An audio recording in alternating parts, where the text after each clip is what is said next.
Commissioner Carlton. Present. Commissioner Lisowski. Here. Commissioner McLean-Wenzel. I know she's excused. Commissioner Logan. Here. Commissioner Mobley. Here. Commissioner Abrams. Here. And Chairman Crosby. Here. Okay, we had draft minutes from our last meeting, September 24, in the packet. Any additions, corrections, changes that anybody spotted needs to be made? I think everybody was here except Mr. Logan. If not, we'll take a motion.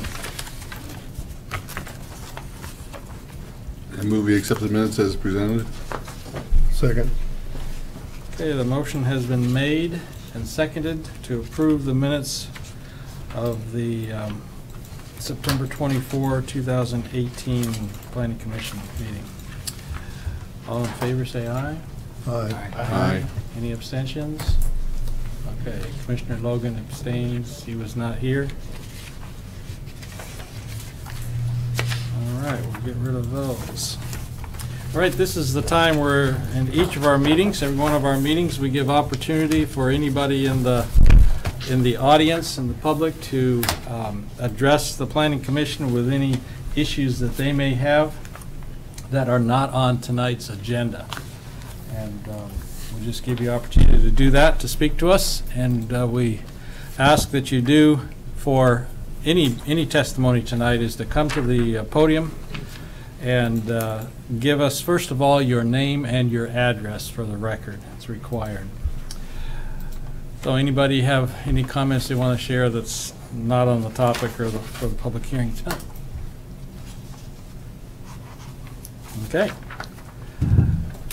Nothing heard or seen. We will move right into the public hearing, which we will open at 7:03. This is file number 18-036, variance request for 15585 Orient Drive, special variance.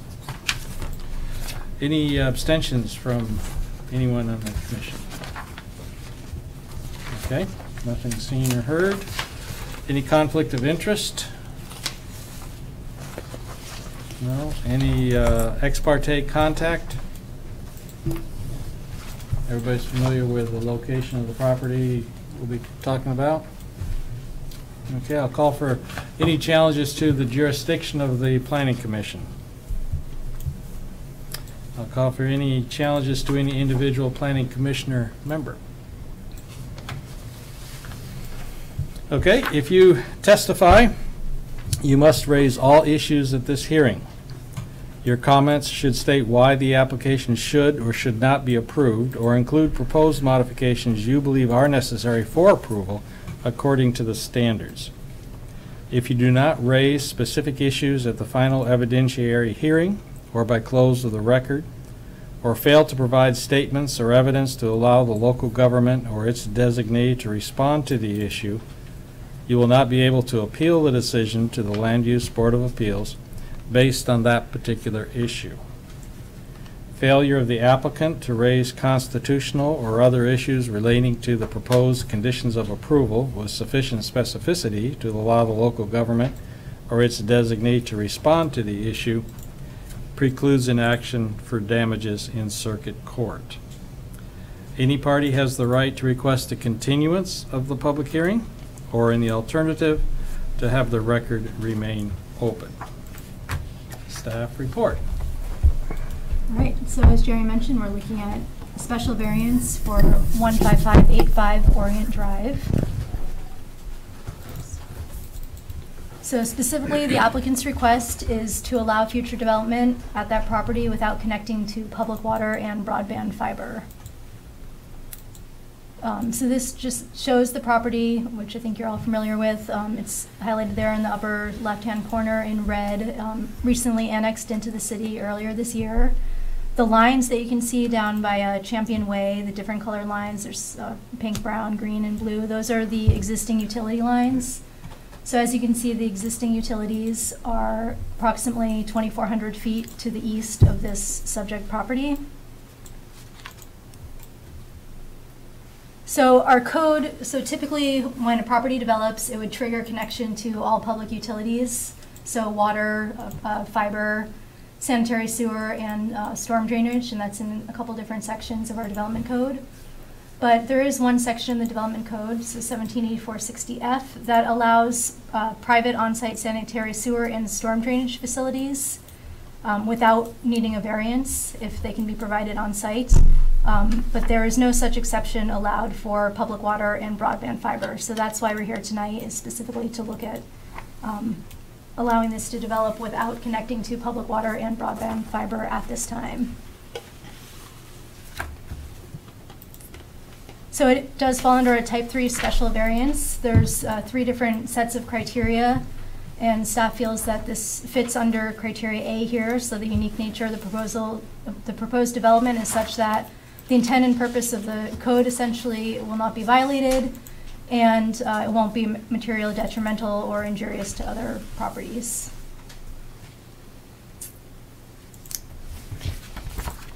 And this is actually the last slide.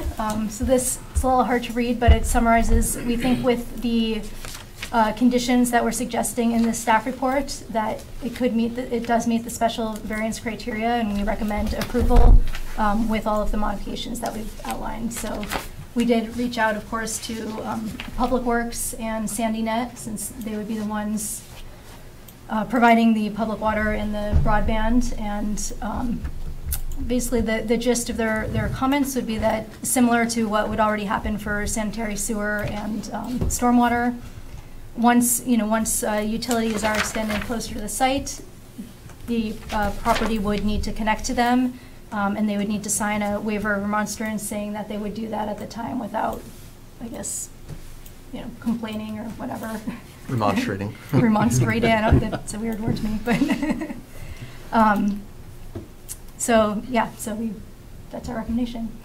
Yeah, so just to add on to that, so this last slide, since it is hard to read, that's also the exact same conditions, I believe, on page 8 of the staff report. It is, yeah. It's the bolded conditions on that page. So early on in the process, when Mr. Schilling and Mr. Pliska reached out to us, they were trying to explore this option of, we've annexed, but we can't connect to it, just cost prohibitive wise. And we did reach out to the city attorney at that time, and the city attorney at the time said that this would be the procedure that they would have to go through, as the special variance before Planning Commission. So it is a rather unique request, and I don't think it's probably one that most of you have ever received before, but this was the request as recommended by the city attorney, David, who we were just talking about. And then the only other thing I will say is that there were some comments about fire and hydrant concerns from the public that you'd received with your packet today. We've reached out, I think, twice to the fire district, the fire marshal, and I don't believe we've received any comments. No. So as far as we're concerned, is that is a fire regulation, and they have yet to voice any concern with hooking a hydrant or anything up to a well. So we don't have an answer for that public comment because they have not reached back out to us. So. Okay. Any questions for staff right now? All right, applicant presentation. Good evening. For the record, Ray Moore, All County Surveyors and Planners, P.O. Box 955, Sandy, Oregon. I'm here on behalf of the future developer, Tim Pliska. And not a whole lot to add to the staff report. I might be able to address a little bit on the fire, which we do, some rural developments around. And typically, you get a well, but we end up with essentially a holding tank that they can pump out of and, for fire. So if they haven't replied, it's something that I know we can do in the future. So there's a solution. Do you do like an above ground holding tank, or? They're usually buried. Oh, buried. Yeah. Like I said, I reviewed the staff recommendations and the conditions of approval, and I think we can satisfy all those with the future development. So, if you have any questions, I'd be happy to answer them. Anything? All right, All right. thank you. It's about the shortest time you've had on the podium. Yeah. Oh, yeah, right. He's not done. Don hasn't picked up yet. Okay, now we'll give opportunity for any proponent testimony if you are in favor of the application, we ask you to step to the podium, give us your name and time for testimony. Jim Schilling, 15585 Orient Drive. I'm a co-owner of the property with my brother. We've spent considerable money over the last 5 years to get the project to where we are today, and look forward to the commercial development of the property. I've already submitted in writing, I believe that you have before you, although again, I would like to go on the record of our support for the variances being granted. Thank you. Thank you.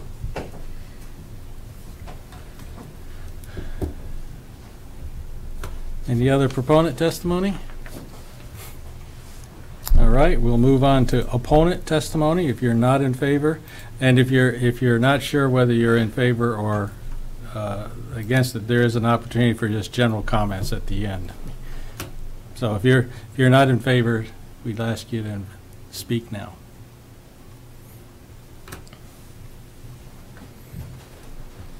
Okay, if anybody just has a question or would like to make a comment on the issue, now's your time. I'm John Nolan, 34935 Southeast Crescent Road, right next door. My comment is on the fire. I have a family there. I live right next door. Not only that, I'm worried about the well situation or my future development if I decide to develop, because I can annex in too, from what I've told. So if you guys don't bring water, I mean, if they don't have water brought now, then if I go to develop, then I'm going to have to bring it all the way over, or am I going to get the same treatment? That's a concern of mine too. So those are my own concerns. I'm not against them doing a gas station. I'm all for it. Because there's some concerns. Obviously, there's a lot of traffic going to go.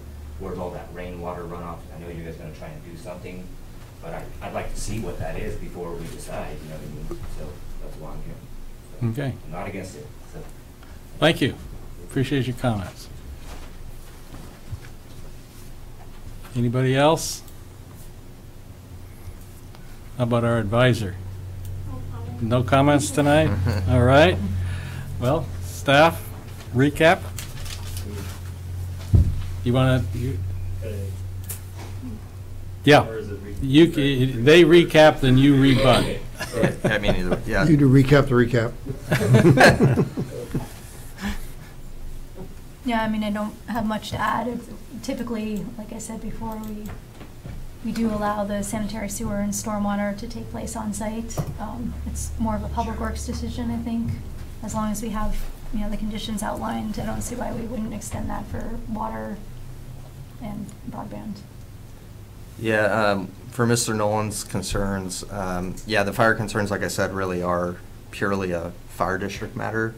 And I think as Ray has way more experience than we do, because we usually just have people hooked to to the water line, and then that's our hydrant. So they have some rural experience. But there's a lot of schools and different things out in rural Clackamas County, so I'm sure it's pretty accessible to do. As far as well concerns, I think what Mr. Nolan's referring to is like the water table, and if this takes up too much water out of their existing wells there or the aquifer there. But I wouldn't think that a gas station would be a high user of water comparatively to some other potential uses that could go in. So I do agree that there could be potential concerns if it was a high water user, and correct me if I'm wrong, anybody, but I wouldn't think a gas station would be a terribly high water user.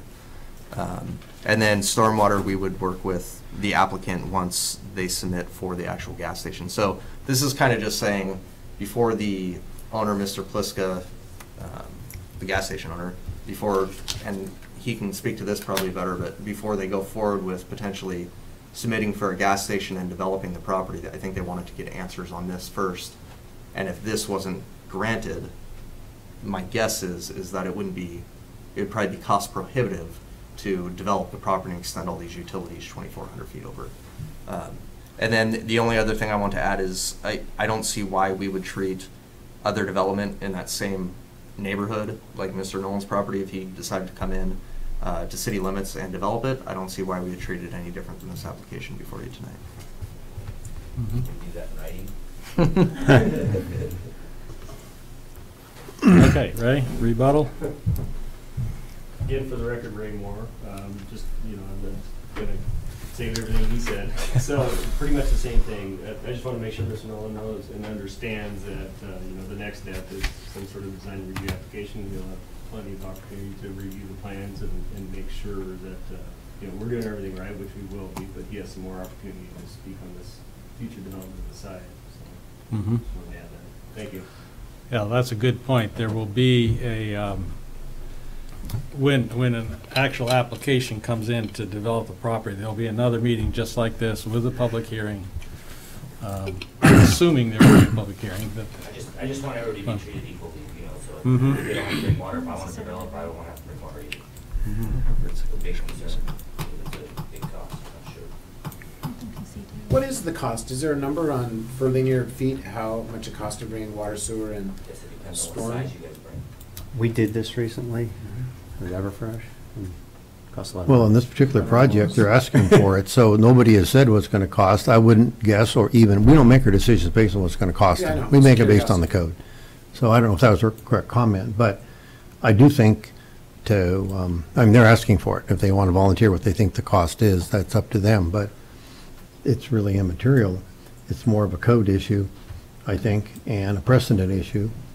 I do think it'd be, for those in the audience, it might be good to maybe, outline the concept of a local improvement district. You kind of have it talked about in the recommendation, so they kind of understand how the process might flow into the future, because you do have a recommendation that at the end of the day, the applicant may end up having to also, will end up sharing the cost, but why don't you just go through that?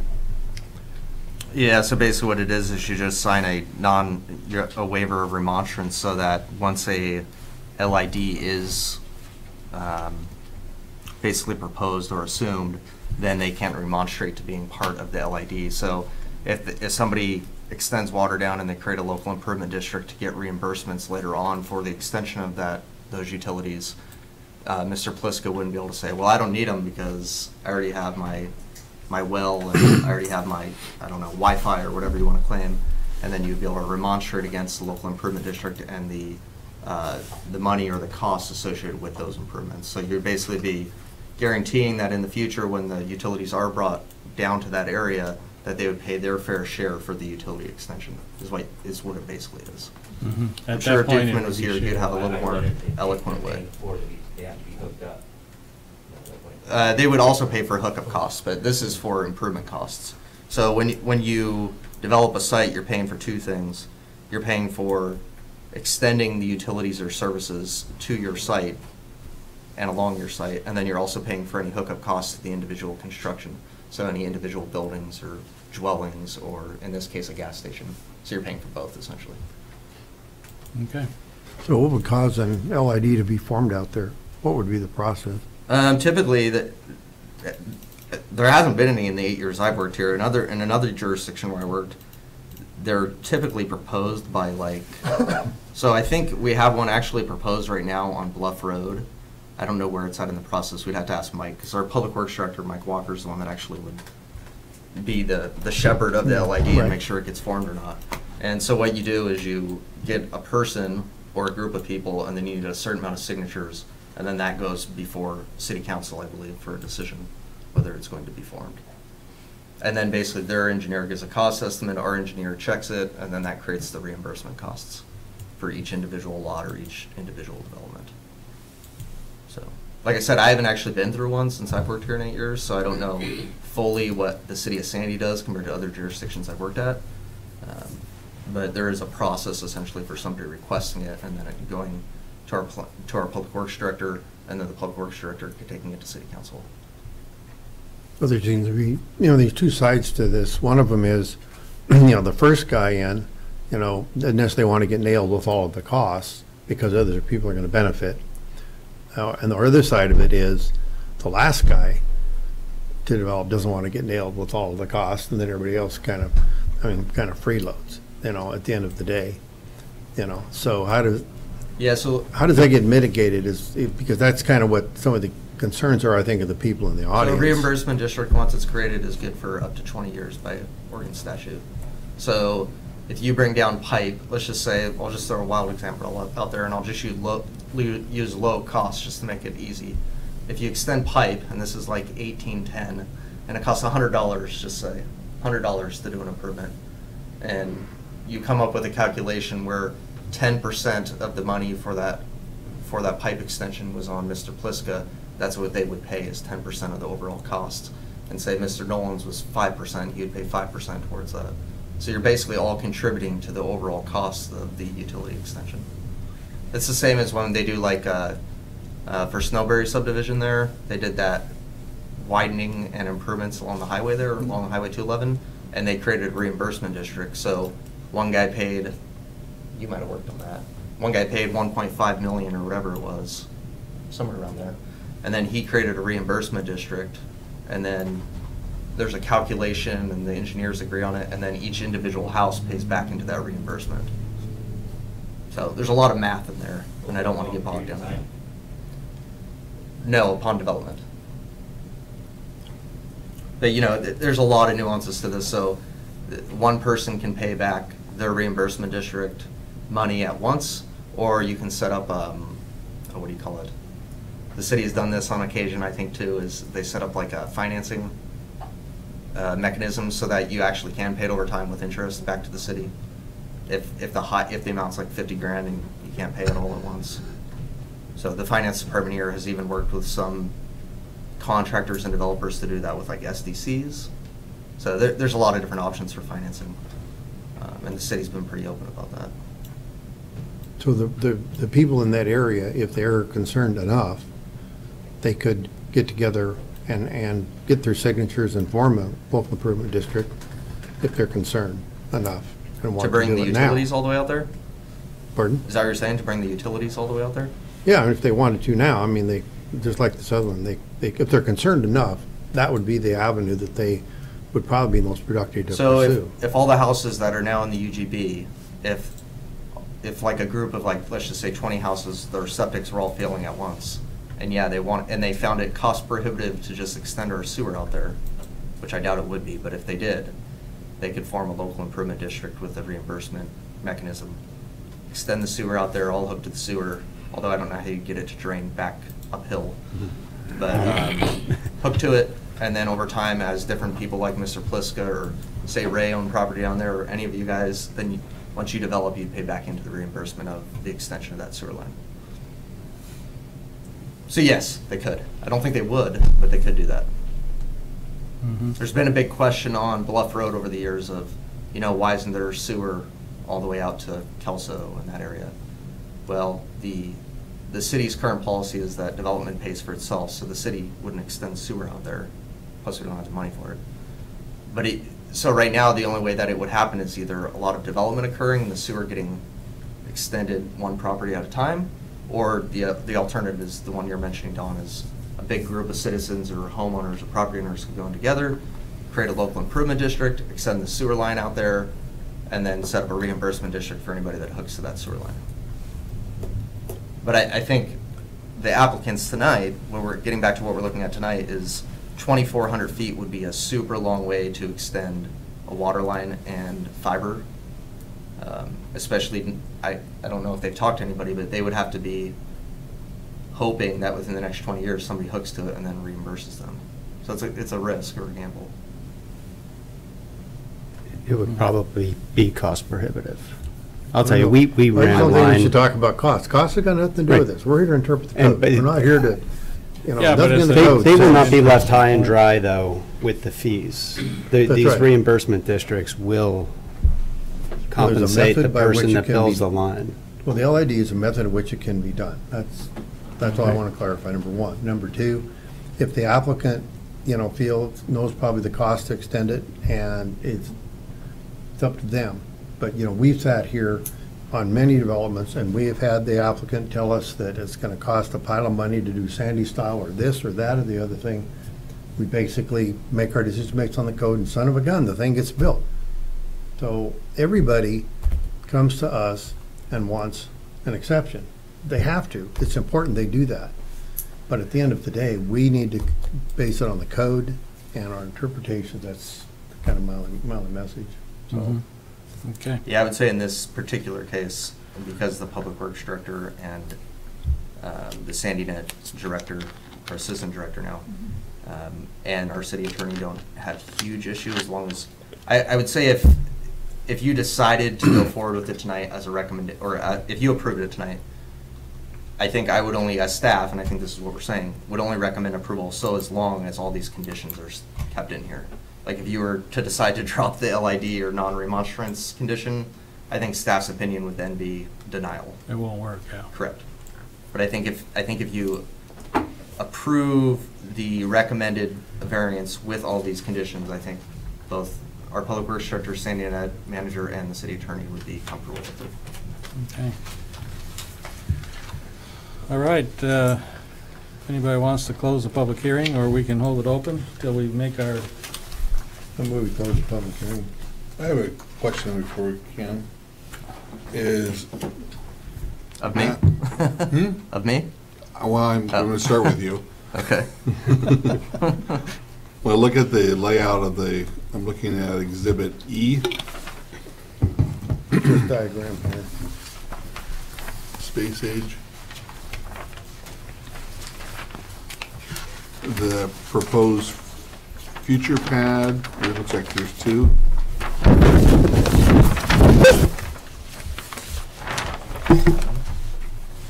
You want one of these? I see it. Okay. I'm looking at his.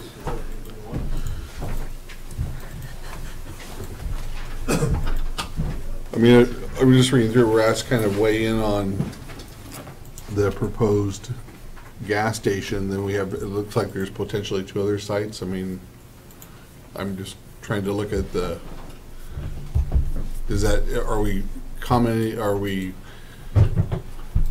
giving our opinion or voting on the whole site or just the proposed first site? Does that make sense?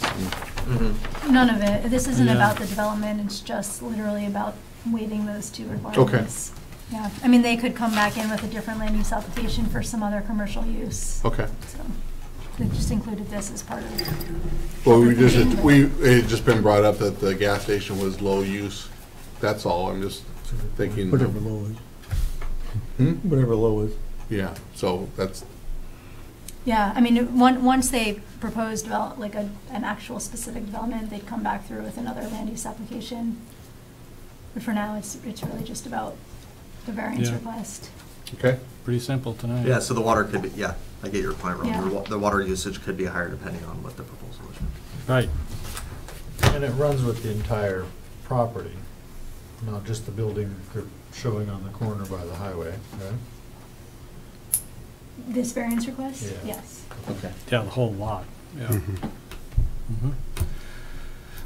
All right, now would you be comfortable in seconding the closing of the public hearing, or somebody else? Somebody else would be comfortable, not me. Because the motion's been made. You don't want to be in the minutes? I'll second. Okay, it's been moved and seconded to close the public hearing at 7:29. All in favor, say aye. Aye. Okay, motion carries. All right, any further discussion on the recommendations from staff? Six points in the proposed approval verbiage. I mean, the only thing I would bring up, not to interject here too much, but the only thing I would bring up is that if there is some concern, or if you guys find Mr. Nolan's comments to be accurate, in that we could just add another condition to satisfy I believe their concerns of working with the fire department before development to make sure there's adequate fire flow, or some sort of holding tank for fire purposes. Would that be a code issue that's going to be naturally triggered by any? Yeah, but I'm Any just saying development? if that would appease some concern from some people in the audience, we could add it as like an extra measure. It was just something I brought up. I mean, I'm sure that it's gonna come back through this point, so it's just something I wanted to throw on there. Yeah, okay. We want to keep that dialogue going on, or what? We Right, closed no. the hearing. Yeah, we're closed. We can just move on to a motion, I think. I don't think Well, there's any. I'd like to ask a couple questions on All right. page 4, staff report. You know, but the key to this is you know, when we're gonna grant a variance, there's always criteria, and there, in this case, appear to be an F, middle of the page there in the code, compared to other things that we have. And you've gone through and, you know, developed your case, staff has, you know, on why you think that each of these are met. On the second one, development site remains in one ownership and land division does not occur. They have a, just though they're not proposing it, they have a diagram that shows 2 additional paths, which leads me to think that there's a potential that it won't maybe remain in one piece. What happens if they decide to sell one of those paths? Yeah, I think that would only be applicable to the private on-site sanitary sewer and storm drainage facilities. So I think if they were to do a subdivision and sell and create 2 new lots, we would have to relook at the sanitary sewer and storm drainage criterion. Because tonight, all you're looking at is water and broadband. 'Cause the code already allows on-site sanitary sewer and storm drainage to be. I mean, there's nothing that they've shown us that the property would be subdivided yet. Even if it's 3 separate pads, it could all remain under one ownership. Oh, sure, I mean, it could. You know, what's concerning me is what's gonna trigger the extension of water and broadband to that site at some point in time down the road? My guess is probably nothing until there's water being brought down the highway further. Well, that's my point, you know. Yeah. I mean, I think that's the crux of the conversation tonight. It would have to be annexation and development of some of these commercial or industrial properties out that far west, right? Mm-hmm. Correct. And if they, you know, if for example, if let's say the application was denied at this meeting, they could still provide the development, they could still come back with the development, and they could go, and with that, they could ask for a variance once they, you know, when they come back for development, if they so choose, right? For the water and broadband? Yeah. My guess is they'd probably just appeal your decision to city council. Well, I mean, that's up to them. Yeah, but I mean, I think from talking to the applicants, what they're looking for tonight, or actually not even tonight, I'd say what they're looking through with this process is a decision on whether they have to bring water or broadband down. Right. I So know my that. guess is, just if you want my guess, is that if you deny the variance tonight, you'll probably get appealed to city council. Because my guess is they probably don't want to come forward with the huge land use submittal without having this decided Sure. yet. Yeah, it's a keystone question, understandably. So that's my guess, is it would probably be an appeal instead of a land use application with another variance request for the same thing.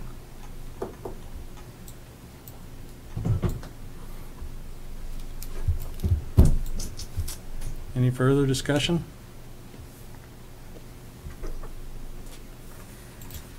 If not, let's hear a motion. Anybody need any help putting one together? I move that we accept 18-036, variance 15585 Orient Street special variance as presented. Second. Okay, it's been moved and seconded to approve file 18-036, the special variance, based on the staff report and recommendations of the staff. We'll do a roll call vote. Commissioner Carlton, No. Commissioner Lazowski, Yes. Commissioner Logan, Yes. Commissioner Mobley, Yes. Commissioner Abrams, Yes. and Chairman Crosby. Yes. So the motion carries. It's approved. All right. Thank you, Ray. Okay. These new, I don't have a quick little agenda page. They get sketched out. Okay. Any items for staff? Or you have anything for us? Yeah, I did. I have a couple things. Okay. Especially since it's such a short meeting. I'll keep you here to 10 now. Would you keep you till 10, you say? So, as I said in the email earlier today, we're not going to have a meeting in November. Finally got a month that we can take off. We have a few items that are going to come before you, probably about 4, but 3 of them are incomplete, and we just need more information. So there's no way we would have a staff report ready in 3 weeks, since we don't even have all the information. So there's going to be no November meeting.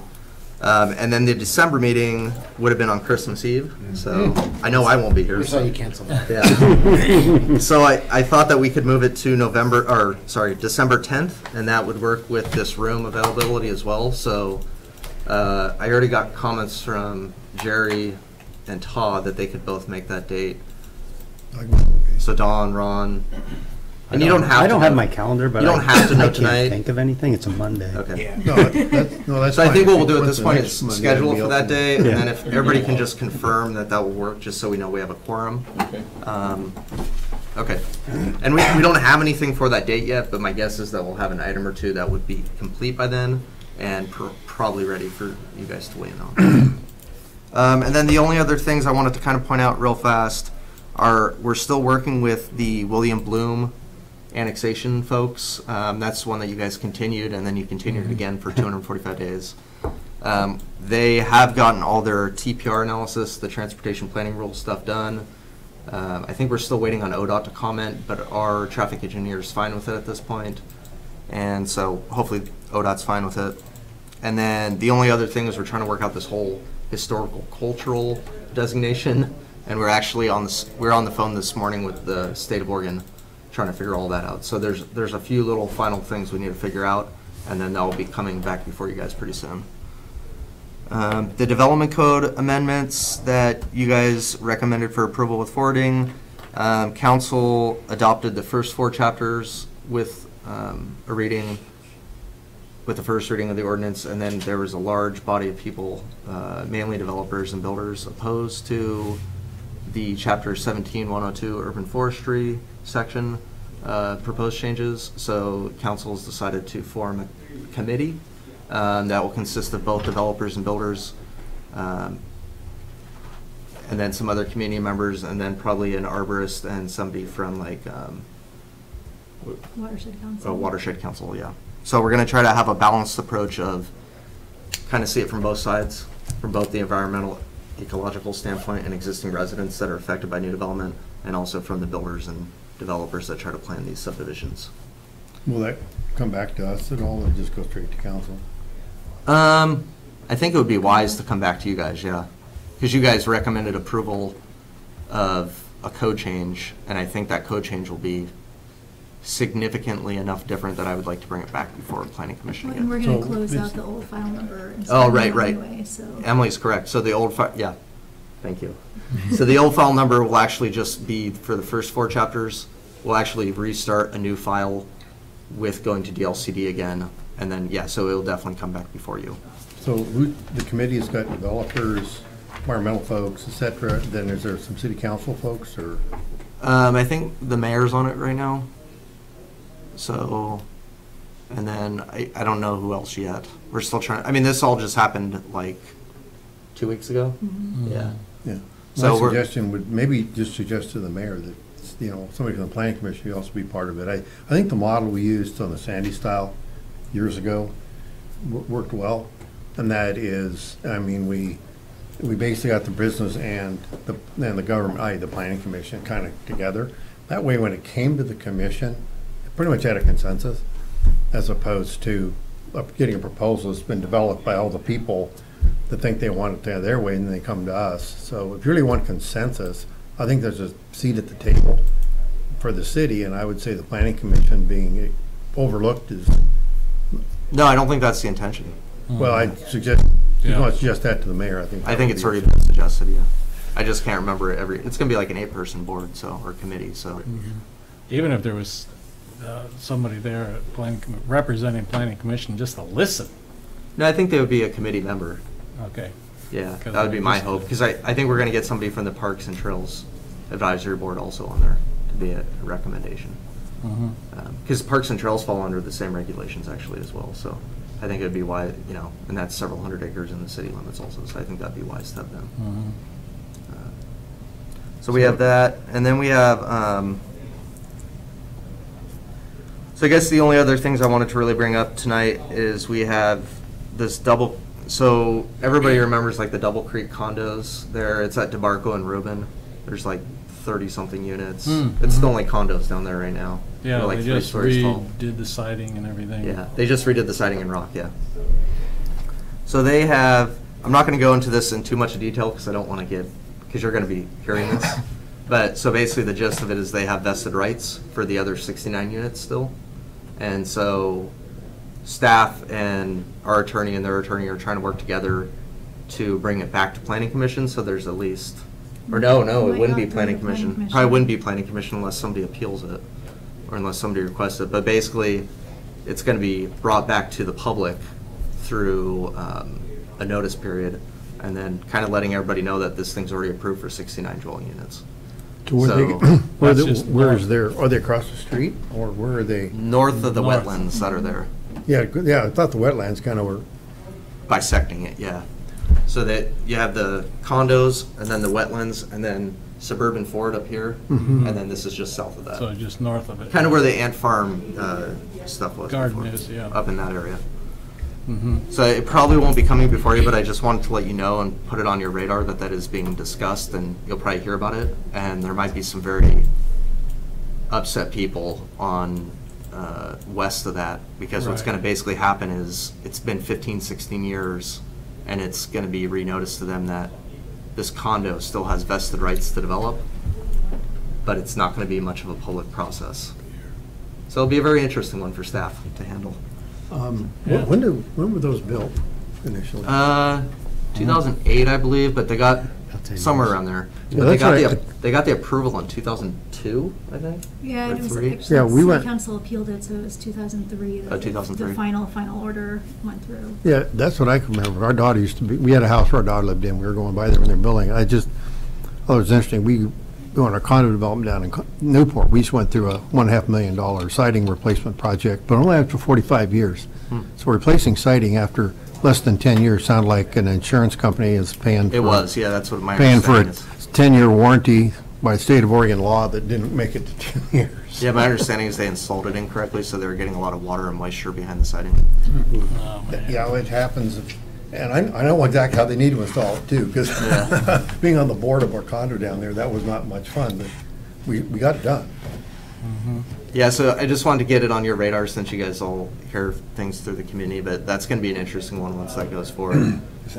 We've never, that I know of in the city of Sandy, ever had something like that occur where we have a 70-unit apartment complex with vested rights 15, 16 years later to develop with very little regulation, to be honest. And then the last two I just wanted to bring up are these two storage units, storage facilities, I guess, I should say. Yeah. One's down in like the hole off of Reuben Lane. It was basically it was a storage facility that, it was in the paper recently. It was a storage facility that they never came to us for approval, and they just installed a bunch of storage units down there. So now we're trying to play catch up, and this is like over a year ago. So we're trying to play catch up to make them follow the municipal code and our standards, but I think it's going to be very challenging. So they're going to be asking for a lot of variances, and it's going to be coming before you. That's one of the incompleteness items right now. And then the other one is Mr. Benson's project on the west end of town, over by the AMPM, and that's the same property that already had the code interpretation that you guys looked at.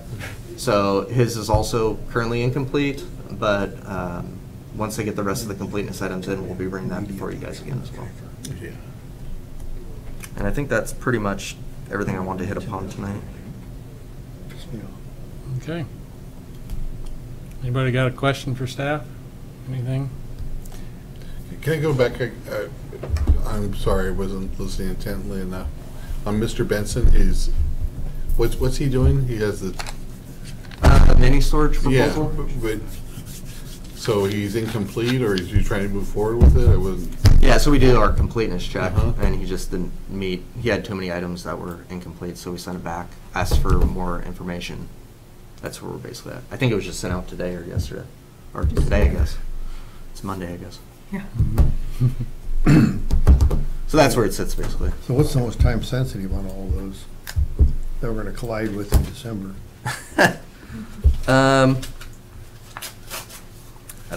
Yeah, I don't know. I don't know if either one of those mini storage facilities, both the incompleteness lists were rather extensive, so I don't know if either one of those will be ready for the December meeting. I think the William Bloom annexation very well could be. And there might be something else on my list here, or something else that hasn't come in yet that could make it onto that agenda, I think. Could be a short agenda, again. Merry Christmas. Yeah. It's out of curiosity, you don't need to answer it, but what was the main concern of the developers in that? It appeared our objective was to make it actually easier to develop by dense packing the trees, for lack of a better term. Obviously, that takes land out from being able to be developed, but at the end of the day, I mean, was that their concern, or? I think it was I mainly think it was that they might be potentially losing lots because they had to make like conservation tracts. I think the other thing is upping the number from 3 trees per acre to 6, maybe, was a concern of theirs, to align it with what we're already doing in the Bornstead Village overlay. I mean, there was some mention during the hearing before council that we should just wipe out 17-102 altogether, which I hope as a staff member that supports 17-102, that we don't look at doing that. I don't think that would be a very good solution. So much for Tree City USA, just take the signs down. Well, so much for like 7 or 8 of our comp plan goals. So, and I don't think that's where we'll go, because I think that's why we're forming the committee, to kind of come with a, hopefully more of a middle ground, I guess. So I don't know what that looks like at this point, though. There was also a concern about changing it from 1 acre to half an acre. Oh, right. It was brought up too. So I don't know what the crux or the main one was, but I think it was probably the one you pointed out already. That, you know, once you start having tracks for trees, which I think makes more sense, and I think future homeowners would agree with that as well. It does. You would lose maybe a lot or two in a 40-50 lot subdivision.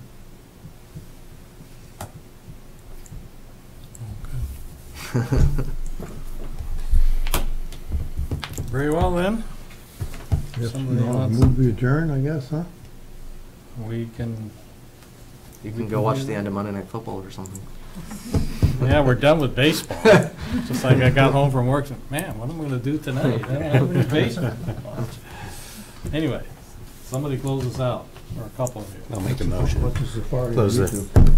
do? Okay, motion's been made to adjourn, been made and seconded to adjourn. All in favor, say aye. Aye. Anybody dare oppose? All right, we'll see you in a couple months. December 10th. December 10th. Yeah. 6 weeks. Thanks for